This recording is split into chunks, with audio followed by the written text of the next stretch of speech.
Hello friends, welcome back to my YouTube channel Nigam Gyan. मैं हूं आपका host advocate Kushaldeep Shukla. Friends, जैसा कि आप अपनी स्क्रीन पर देख पा रहे होंगे कि आज की वीडियो का टॉपिक क्या होने वाला है। आज की वीडियो में हम डिस्कस करेंगे how to prepare for UGC NET law. ठीक है, तो इसमें हम बात करेंगे बेसिकली इम्पॉर्टेंट टॉपिक्स दोनों पेपर्स की, और क्या स्ट्रेटजी होनी चाहिए आपकी, प्लस सिलेबस, और उसमें लास्ट मंथ प्रिपरेशन में आपको क्या चीज़ें माइंड में रखनी है, इस बारे में हम बात करेंगे। फ्रेंड्स, तो बिल्कुल लेट नहीं करते हैं और वीडियो को शुरू करते हैं।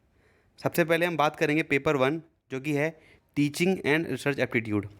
तो जैसा कि आपको पता है कि पेपर वन जो है वो किसी भी स्ट्रीम से आप करते हैं तो वो पेपर वन आपको देना ही होता है, जो कि सबके लिए कॉमन होता है। तो पेपर वन में आपको किन इंपॉर्टेंट टॉपिक्स के बारे में ख्याल रखना है, उसके बारे में हम बात करेंगे, जिसमें कि सबसे पहला टॉपिक है टीचिंग एप्टीट्यूड। तो टीचिंग एप्टीट्यूड में आपको क्या ध्यान में रखना है? Teacher and student related aptitude, effective teaching, और टीचर स्टूडेंट रिलेशन जो क्वेश्चंस हैं उनका आपको अच्छे से ख्याल रखना है। ठीक है, इसी तरह से फ्रेंड्स, जो सेकंड टॉपिक है रिसर्च एप्टीट्यूड, उसमें आपको क्या ध्यान रख देने की ज़रूरत है कि इसमें arrange the process, research methodology और रिसर्च टाइप्स। जैसा कि आपको पता है कि आपने अगर मास्टर्स करी होगी तो जो रिसर्च मेथोडोलॉजी है वो बड़ा ही कॉमन एक पेपर होता है पर्टिकुलर रिसर्च मेथोडोलॉजी का, जिसमें आपको रिसर्च टाइप्स के बारे में पूछता है और वेरियस मैथोडोलॉजी के बारे में पूछता है, चाहे क्वांटिटेटिव क्वालिटेटिव, इस तरह से। तो आपको उससे रिलेटेड क्वेश्चन बनते हैं। और कम्युनिकेशन जो है थर्ड टॉपिक, ये पूरा चैप्टर ही इंपॉर्टेंट है। इसमें बेसिकली बात करते हैं कि टाइप्स किस तरह के कम्युनिकेशन होते हैं, क्या मेथड होता है कम्युनिकेशन का, effective method of a teacher for communicating with students. So आपको ये जो कम्युनिकेशन चैप्टर है वो अच्छे से पढ़ना है। इसी तरह से जो इंपॉर्टेंट डेज़ हैं, तो चाहे वो नेशनल हो या इंटरनेशनल, आपको सारे डेज़ पढ़ने की ज़रूरत नहीं है। आपको वो डेज़ पढ़ने हैं जो फ्रीक्वेंटली आस हैं वेरियस एग्ज़ाम्स में।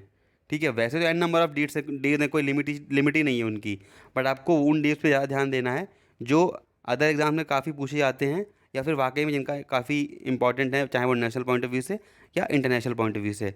इसी तरह से फ्रेंड, इंटरनेशनल ऑर्गेनाइजेशन की अगर हम बात करें तो उनमें बेसिकली आपको क्या ध्यान रखना है, चाहे वो यूएन हो या फिर कोई भी पर्टिकुलर ऑर्गेनाइजेशन हो, तो उनके रिस्पेक्टिव हेडक्वार्टर्स, यानी कोई भी ऑर्गेनाइजेशन है उसका हेडक्वार्टर कहाँ है, उसकी एब्रिविएशंस, उनकी फुल फॉर्म्स।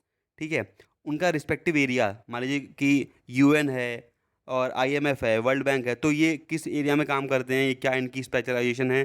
ठीक है, इनका पर्टिकुलर हेडक्वार्टर कहाँ पे है, इनके हेड्स कौन हैं, या फिर किसी भी ऑर्गेनाइजेशन में कोई रिसेंट चेंज हुआ है करंट अफेयर से जोड़ते हुए, उसको आपको वो भी ख्याल में रखना है कि कोई कोई उसका हेड न्यूली अपॉइंट हुआ हो, कोई कंट्री ऐड हुई हो, कोई कंट्री को हटाया गया हो। ठीक है, आपको ये सारी चीज़ों को ध्यान में रखते हुए इंटरनेशनल ऑर्गेनाइजेशंस और यूएन वगैरह को अच्छे से पढ़ना है।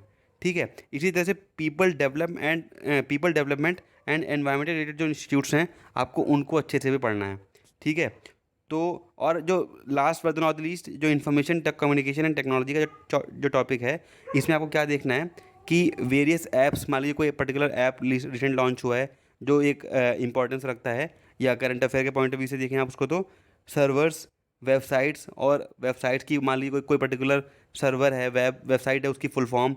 ठीक है, और कोई गवर्नमेंट स्कीम जो काफ़ी इंपॉर्टेंट है, कोई लॉन्च होती है गवर्नमेंट स्कीम वगैरह, आपको उसका भी ध्यान में रखना है। ठीक है, इसी तरह से फ्रेंड्स, और ये तो थे कोर टॉपिक्स जिनको अच्छे से आपको पता होना चाहिए। इसके अलावा जो other easy to handle topics हैं, इनको मैंने इसलिए ये नाम दिया है कि ये ऐसे टॉपिक्स हैं जो मार्क्स फेचिंग टॉपिक्स होते हैं, जिनके लिए आपको बहुत अलग से कोई पढ़ाई करने की ज़रूरत नहीं है। बस आपको प्रैक्टिस से और आपकी जो कॉमन प्रूडेंस है, उससे आप इनको टॉपिक्स को सॉल्व करते हो। जैसे कि कॉम्प्रिहेंशन हो गया, तो कॉम्प्रिहेंशन का लेवल जो होता है वो इजी टू मीडियम होता है। चाहे इजी हो या मीडियम हो, आप उसको ईजिली कर लोगे, बशर्ते आपको क्या करना है कि उस पर्टिकुलर पैसेज को अच्छे से पढ़ना है। ठीक है, और थॉरली पढ़ने के बाद फोकस से पढ़ना है उस चीज़ को, और उसी में आपके आंसर्स रहते हैं। और आपको उसी, अगर मान लीजिए कोई क्वेश्चन ऐसा भी है जिसमें आपको आंसर इंटरप्रेट करना है, तो अगर आपने उस पैसेज का जो मेन जो जिस्ट है आपको समझ में आ गया ना, तो आप उन क्वेश्चन को इजीली कर लोगे। और इसमें चांसेस ऐसे होते हैं कि आपके सारे के सारे क्वेश्चन ठीक होते हैं। तो जैसा कि आपको पता है कि नेगेटिव मार्किंग नहीं है, तो आप ज़्यादा से ज़्यादा क्वेश्चन सही करते हो तो आप क्वालिफाई करने की तरफ बढ़ते जाते हो। ठीक है, इसी तरह से लॉजिकल रीजनिंग, तो लॉजिकल रीजनिंग का भी लेवल ठीक ठाक होता है, बिल्कुल इजी ही होता है, इवन मीडियम हो फिर भी आपका बस माइंड अप्लाई करने की ज़रूरत है। जैसे मान लीजिए डायरेक्शन हो गया, रिलेशन हो गया, इस तरह के क्वेश्चन होते हैं जिनको आप इजीली कर सकते हो। साथ ही साथ डेटा इंटरप्रिटेशन। सो डेटा इंटरप्रिटेशन जो है, एक पर्टिकुलर कोई डेटा दे रखा होगा, उसी के बेसिस पे 5 से 6 क्वेश्चन, 10 क्वेश्चन आपसे पूछे जाएंगे। तो आपने क्या करना है, उस डेटा को अच्छे से एनालिसिस करना है उस डेटा का, और उस डेटा के बेसिस पे आपको ये बिल्कुल कॉम्प्रिहेंशन वाला वो रूल्स पे अप्लाई होता है कि आपने डेटा को अच्छे से इंटरप्रेट अगर किया है, अच्छे से समझा है उस डेटा को, तो आपके सारे के सारे क्वेश्चन सही होंगे। और ये कुछ ऐसे टॉपिक्स हैं, इन सबको आप अच्छे से अगर करते हो तो आपके काफ़ी मार्क्स ये मतलब फेच करता है। क्योंकि जैसे ऊपर जो टॉपिक्स हैं वो थोड़े से मतलब नॉलेज बेस्ड भी हो जाते हैं कि अगर आपने नहीं पढ़ा है तो आप नहीं शायद कर पाओ। जैसे कि मान लीजिए कम्युनिकेशन से चैप्टर से कोई क्वेश्चन है, तो लगेंगे आपको कॉमन वो क्वेश्चन आंसर उसके सारे ही, मगर आपको क्लैरिटी होने की बहुत ज़रूरत है उसमें, नहीं होगी तो आप शायद गलत कर सकते हो। बट ये जो हैं, ये अगर मान लीजिए आपने कॉम्प्रिहेंशन है या डेटा को अच्छे से एनालिसिस कर लिया है, तो आपके क्वेश्चन सारे होने के चांसेस हैं। और सबसे बड़ा जो रामबाण है, सबसे बड़ा जो मतलब की जो है वो है प्रीवियस ईयर क्वेश्चन पेपर्स। आपको एटलीस्ट 5 ईयर्स, और अगर आप कर सकते हैं तो 10 ईयर्स, 5 to 10 ईयर्स के क्वेश्चन पेपर्स जो हैं आपको दोनों वाली साइकिल के, चाहे वो नवंबर साइकिल हो चाहे वो जून साइकिल हो, आपको दोनों के पेपर्स अच्छे से सॉल्व करने हैं, एनालिसिस करना है, गो थ्रू करना है कि क्या क्वेश्चन पूछा जा रहा है, क्या पैटर्न है। उसके बेसिस पे आप अच्छे से एलिमिनेट भी कर सकोगे कि आपको क्या पढ़ना है और क्या नहीं पढ़ना है। ठीक है, ये बात हो गई फ्रेंड्स पेपर 1 के बारे में। अब हम देखते हैं कि पेपर 2 का सिलेबस क्या है और क्या उसमें इम्पॉर्टेंट हो जाता है हमारे लिए।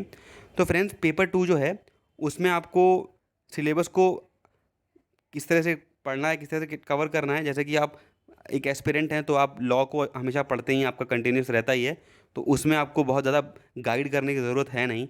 ठीक है, फिर भी सबसे पहले मैंने आपको बताया कि PYQ इज़ द की। तो प्रीवियस ईयर क्वेश्चन पेपर आप देख लीजिए 5 to 10 ईयर्स के, आपको अच्छे से आइडिया हो जाएगा।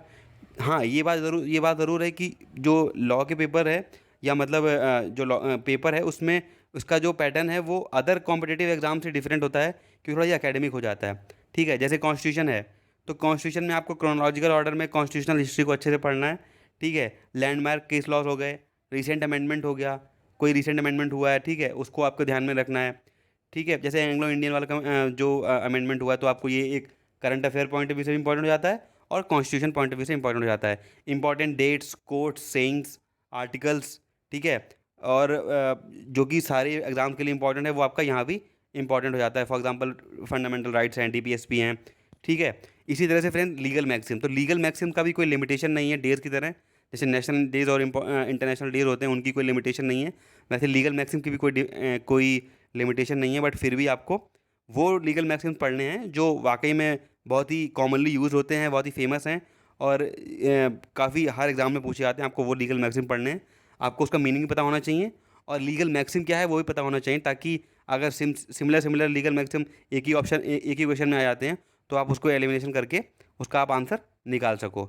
ठीक है, तो अदर जैसे क्या हो गया, लॉ ऑफ टॉर्ट्स हो गया, लॉ ऑफ क्राइम्स हो गया। अब लॉ ऑफ क्राइम्स जैसे सब्जेक्ट हो गया, उसमें आपको बताने की ज़रूरत नहीं है कि आपको क्या पढ़ना है क्या नहीं पढ़ना है। फॉर एग्जांपल प्राइवेट IPC की आप बात करो तो प्राइवेट डिफेंस है, जनरल एक्सेप्शंस हैं, कल्पेबल होमिसाइड है, मर्डर है। ये ऐसे टॉपिक्स हैं जिनको आप मतलब ना चाहते हुए भी आप उसको डिनाई नहीं कर सकते हो। तो उसके लिए आपको स्पेशली बताने की ज़रूरत नहीं कि सिलेबस के अंदर क्या है। ठीक है, जो हर जगह इंपॉर्टेंट है वो यहाँ पे भी इंपॉर्टेंट हो जाता है, बशर्ते आपको क्या है कि मतलब कि मैच द फॉलोइंग है, क्रोनोलॉजी है, थोड़ा इस तरह से पैटर्न जो होता है वो इस तरह से हो जाता है। तो ये आपको ध्यान में रखना है। ठीक है, और पब्लिक इंटरनेशनल लॉ हो गया। एनवायरनमेंट लॉ जो है उसमें important days, international and Indian organisation related to environment, कोई रिसेंट रिपोर्ट कोई पब्लिश हुई है वो आपको ध्यान में रखना है। Family law, law of contract, administrative law जो है आपका वो कॉन्स्टिट्यूशनल लॉ से रिलेट करके पढ़ना है, इसमें भी कई सारे केस इससे भी पूछ लेता है, आपको ये चीज़ ध्यान में रखनी है। और कमर्शियल लॉ, ये आपका सिलेबस हो गया लॉ पेपर का। और एक इम्पॉर्टेंट नोट है जो आपको माइंड में रखना है, मैंने जिन भी एक्ट्स की बात करी प्रीवियसली स्लाइड में, तो आपको क्या करना है, इन सारे जो जितने भी टॉपिक्स मैंने अभी डिस्कस किए, उनमें आपको ये चीज़ ध्यान में रखनी है कि उससे रिलेटेड कोट्स, उससे रिलेटेड कोई इंपॉर्टेंट डेट, कोई इंपॉर्टेंट बुक, या फिर कोई इंपॉर्टेंट ऑथर, फॉर एग्जांपल किसी पर्टिकुलर लीगल पर्सनैलिटी का कोई डिमाइस हुआ या कोई चीज़ है, आपको वो चीज़ भी ध्यान में रखनी है। ठीक है, आर्टिकल्स, रिसेंट अमेंडमेंट्स और recent judgments, order of judgment मतलब क्रोनोलॉजिकल ऑर्डर ऑफ जजमेंट्स। ठीक है, और इम्पॉर्टेंट डे टू सेलिब्रेट, कोई इंपॉर्टेंट थीम सेलिब्रेट अगर हुई हो तो वो, और हिस्टोरिकल बैकग्राउंड और क्रोनोलॉजिकल ऑर्डर, जैसे मैंने पहले बोला है कि आपको ये अच्छे से पता होना चाहिए।